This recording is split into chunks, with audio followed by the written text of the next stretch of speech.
Hi, it's Bill Cohen, Crochet Circle Martial Arts, and this is not getting knocked down in a fight. So, a lot of times when people are coming at you, they will push you. And in martial arts, a lot of times we're taught to maintain posture, to be straight. The problem with that is when he puts his hands on my shoulders and I'm maintaining posture, I'm going to rock on my heels. And then I have to recover my feet, which is very difficult. So, look, this is a learned thing. You have to practice this and feel it. But what you have to start learning is when you feel pressure come to your shoulders, you have to learn to kick your hips out.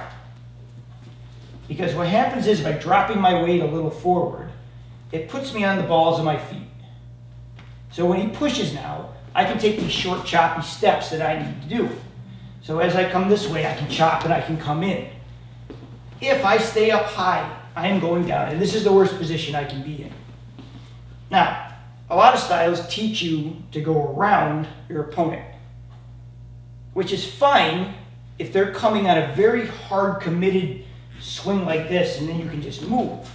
But a lot of times people will connect to you and they will drive, and what happens is as he pushes, I try to turn, but he's still got pressure on me, and what happens is he ends up putting me on my heels, and I get knocked over.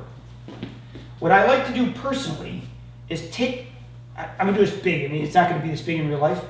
What I want you to envision is you have to create a little space before you move. It won't be that big. Realistically, what happens is you feel tension, and right there, see how his arms kind of opened up a little bit? I took the pressure off it. Once the pressure comes off, then I can move and come in. But if you try to do that too early, and you try to shift while he's got weight on you, you're going on your butt. You got to feel this. So if you take your weight and you go back, you'll feel your toes come up. You'll go right up on your heels. If you center yourself, you'll go to the middle of your feet, which is the best position to fight out of.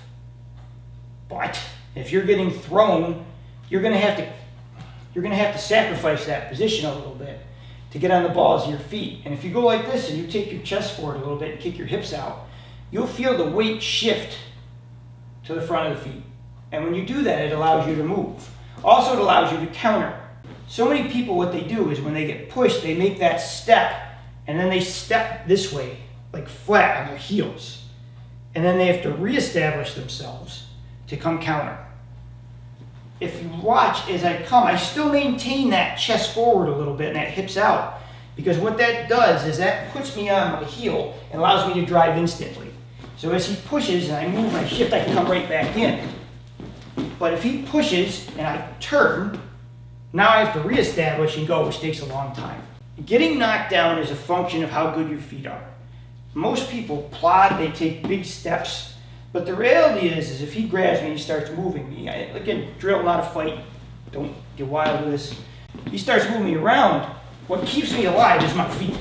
If I can move my feet, I have a better chance of staying up than if he grabs me and I take a long step and I stop and then my feet start getting tangled up. You gotta work these short, choppy steps. It's almost like football, right? You gotta be like this. You gotta be going. And that allows you to get out, allows you to come back in, get back out, come back in.